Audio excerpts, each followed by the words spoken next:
श्री शिवाय नमस्तुभ्यम। हर हर महादेव। नाग पंचमी की सभी को हार्दिक बधाई हो। नाग पंचमी की कथा। प्राचीन काल में एक नगर में किसी सेठ के 7 बेटे रहते थे। सभी की शादी सेठ ने समय रहते करवा दी थी। सातों बहू मिलकर घर का भी काम किया करती थी। उन सभी में से सेठ के सबसे छोटे पुत्र की पत्नी श्रेष्ठ चरित्र की और सुशील थी, लेकिन उसका कोई भाई नहीं था। एक दिन यूं ही काम करते हुए घर की बड़ी बहू ने अपनी देवरानियों से कहा कि घर को लीपने के लिए पीली मिट्टी नहीं है, जंगल जाकर मिट्टी लानी होगी। जेठानी के ऐसा कहते ही सभी उसके साथ घर लीपने के लिए मिट्टी लाने के लिए निकल गए। सभी खुरपी से मिट्टी निकाल ही रहे थे कि तभी सबसे बड़ी वाली बहू को एक नाग नजर आया। उसे मारने के लिए जैसे ही बड़ी वाली बहू ने खुरपी उठाई, वैसे ही सबसे छोटी बहू ने कहा, जेठानी जी इसे मत मारिए, इसकी कोई गलती नहीं है, जंगल तो इसका घर है। अपनी देवरानी की बात मानकर उसने नाग को कुछ नहीं किया। तभी उस छोटी बहू ने नाग से कहा कि आप एक जगह पर अलग से बैठ जाइए, हम तब तक मिट्टी खोदते हैं, फिर आपके पास आएंगे। इतना कहकर सभी मिट्टी निकालने लगे और कुछ देर बाद घर चले गए। सभी के दिमाग से नाग वाली बात निकल गई थी। अगले दिन छोटी बहू को अचानक से याद आया कि उसने नाग को इंतजार करने के लिए कहा था। वो तुरंत अपनी सभी जेठानियों को अपने साथ लेकर नाग के पास चली गई। वहां देखा तो वो नाग उन सभी के इंतजार में उसी जगह पर बैठा हुआ था। नाग को देखते ही छोटी बहू ने प्यार से कहा, भैया कल हम लोग आपके पास आना भूल गए थे, उस बात के लिए आप हमें माफ कर दीजिए। जवाब में नाग बोला, तुमने मुझे भाई कहा है, इसलिए मैं तुम्हें दंड नहीं दे रहा हूँ, नहीं तो अब तक मैं तुम्हें डस चुका होता। आज के बाद से तुम हमेशा के लिए मेरी बहन रहोगी। अब तुम अपने भाई से कोई वरदान मांग लो, मैं तुमसे बहुत खुश हूँ। इतना सब सुनने के बाद छोटी बहू ने नाग को बोला, मेरा कोई भी सगा भाई नहीं है, इसलिए मैंने आपको भाई कहा था। अब से आप मेरे भाई हो। अब हरदम मेरी रक्षा करना आपका फर्ज रहेगा। बस यही वरदान मुझे आपसे चाहिए। नाग ने हर कदम पर साथ देने का वादा किया और अपने रास्ते निकल गया। सेठ की सारी बहुएं भी अपने घर लौट गई। कुछ समय के बाद नाग इंसान का रूप बनाकर अपनी बहन से मिलने सेठ के घर पहुंच गया। उसने सेठ से कहा कि मेरी छोटी बहन को बुला दो, वो आपकी छोटी बहू है। पहले तो उनके मन में हुआ कि बहू का तो कोई भी भाई ही नहीं था, ये कहाँ से आ गया है। फिर भी उन्होंने अपनी छोटी बहू को बाहर बुलाया। नाग ने फिर साथ में बहन को अपने घर ले जाने की बात की। सेठ ने इसकी भी आज्ञा दे दी। तभी नाग ने अपनी बहन से पूछा, कहीं तुम मुझे भूल तो नहीं गई हो ना?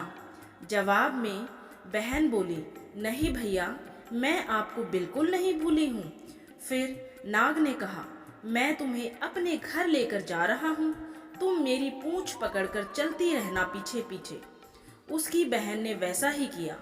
कुछ ही देर बाद वो एक बड़े से मकान में पहुंच गए। वहाँ हर तरफ सोना चांदी और अन्य कीमती सामान थे। वहाँ नाग की बहन आराम से कुछ दिनों के लिए रहने लगी। नाग की माँ भी उसे खूब प्यार करती थी।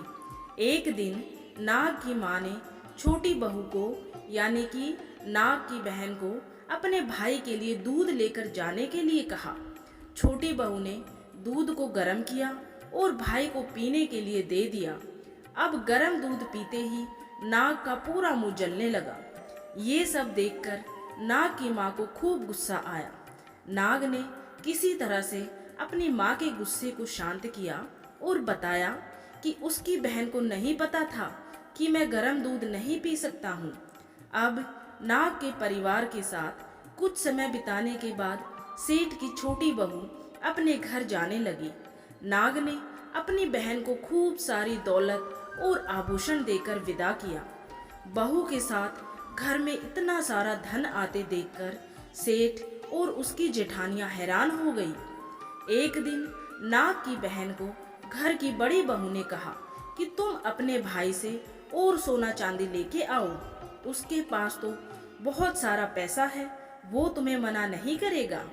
छोटी बहू ने अपने भाई नाग को ये सारी बात बताई। इसके बारे में पता चलते ही नाग ने अपनी बहन का घर तरह तरह के आभूषणों से भर दिया। सभी जेवरातों में से एक हीरे का हार बेशकीमती था। उसे देखते ही हर किसी का मन उस पर आ जाता था। होते होते उस हीरे के हार की खबर राज्य की रानी तक पहुंची। उसने छोटी बहू से हार लेकर खुद अपने पास रख लिया। दुखी होकर सेठ की छोटी बहू ने अपने भाई को इसके बारे में बताया। गुस्से में उसके नाग भाई ने रानी के गले के हीरे के हार को नाग बना दिया। इससे डरकर रानी ने एकदम हार को अपने गले से उतार फेंका और सेठ की छोटी बहू को महल बुलाया। उसके महल पहुंचते ही रानी ने छोटी बहू को बताया कि कैसे हार उसके गले में डलते ही नाग बन गया था और उससे इसकी वजह पूछने लगी। तब सेठ की छोटी बहू ने बताया कि नाग भाई ने ये हार सिर्फ मुझे पहनने के लिए दिया है। इसे अगर कोई दूसरा इंसान गले में डालेगा तो यह तुरंत सांप बन जाएगा। इस बात को सही साबित करने के लिए रानी ने सेठ की छोटी बहू को सांप बन चुके हार को पहनने के लिए कहा। छोटी बहू ने जैसे ही नाग बने हार को अपने गले में डाला तो वो दोबारा से हीरे के हार में बदल गया। महारानी ने ये सब होते हुए खुद अपनी आंखों से देखा और हैरान रह गई। अब उसे सेठ की छोटी बहू की बात पर यकीन हो गया। उसने हार छोटी बहू को अपने साथ लेकर जाने के लिए कहा। इतना सब होने के बाद रानी ने सेठ की छोटी बहू को कुछ सोने की मुद्राएं देकर महल से विदा कर दिया। अब सेठ की छोटी बहू घर में सोने के सिक्के लेकर पहुंची तो ये सब देखकर सेठ की बड़ी बहू को बड़ी जलन होने लगी। उसने सोचा कि क्यों ना ऐसा कुछ किया जाए जिससे देवरानी परेशान हो जाए। उसने अपने देवर से पूछा, आखिर तुम्हारी पत्नी को इतने आभूषण, धन, ये सब कुछ कैसे मिल रहा है? तुम्हें उस पर ध्यान देना चाहिए। यूं ही तो कोई किसी को इतना सारा धन और जेवरात, सोने के सिक्के नहीं दे देता है। पता करो कि आखिर क्या मामला है। भाभी से अपनी पत्नी के बारे में इतना सब कुछ सुनने के बाद उसके मन में भी अपनी पत्नी के लिए शक पैदा हो गया। उसकी हर बात को वो शक भरी निगाहों से देखने लगा। एक दिन इस बारे में उसने अपनी पत्नी से बात की। खुद के लिए अपने पति से ऐसा सब सुनने के बाद वो बहुत दुखी हो गई। उसने सीधे अपने नाग भाई से मुलाकात की और अपने पति द्वारा कही गई सारी बातों के बारे में बता दिया।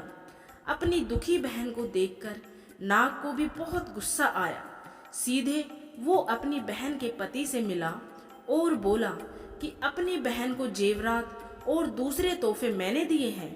तुम्हें उस पर किसी भी तरह का शक करने की कोई ज़रूरत नहीं है। वो बहुत अच्छी है और अगर आगे से कभी भी तुमने उसे कुछ गलत कहा या फिर उस पर शक किया तो मैं तुम्हें जिंदा खा जाऊंगा।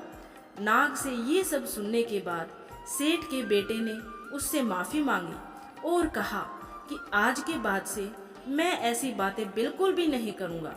आप मेरे ऊपर गुस्सा मत कीजिए। मैं आपकी बहन को किसी तरह का दुख नहीं होने दूंगा। इतना कहकर वो सीधे घर गया और अपनी पत्नी से भी माफ़ी मांगी। उसके बाद दोनों खुशी खुशी साथ में रहने लगे। इसी तरह सेठ की छोटी बहू हर तरह की मुसीबत में अपने भाई को याद करती और वो उसकी परेशानी को दूर कर देता। इसी तरह नाग पंचमी का त्योहार शुरू हुआ और सभी महिलाएं नाग को अपना भाई मानकर पूजते हुए उन्हें दूध पिलाने लगी। अब आप सभी रसपान कीजिए नाग पंचमी की एक और दूसरी कथा का। नागों ने दिया पुत्रवती होने का वरदान। एक राजा के 7 पुत्र थे। उन सब के विवाह हो चुके थे। उनमें से 6 पुत्रों की संतान भी हो चुकी थी, लेकिन सबसे छोटे पुत्र को अब तक कोई संतान नहीं हुई। जेठानियां उसे बांझ कहकर ताने मारती थी। इससे व्याकुल होकर वह रोने लगती। उसका पति समझाता कि संतान होना या नहीं होना तो भाग्य के अधीन है, फिर तू क्यों दुखी होती है?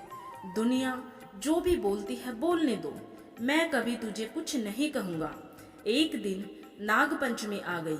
चौथ की रात को उसे स्वप्न में 5 नाग दिखाई दिए।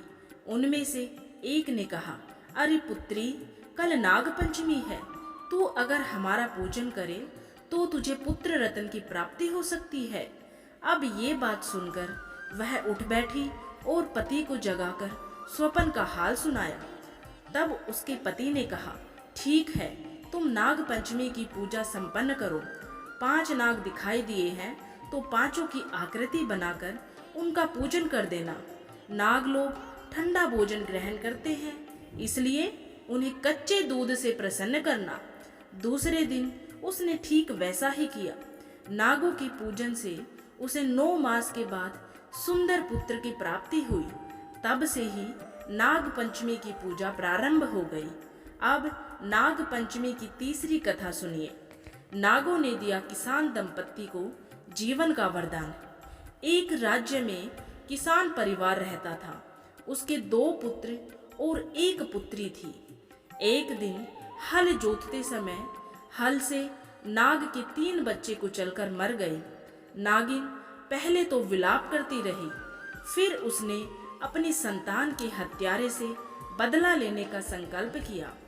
रात्रि को अंधकार में नागिन ने किसान, उसकी पत्नी व दोनों लड़कों को डस लिया।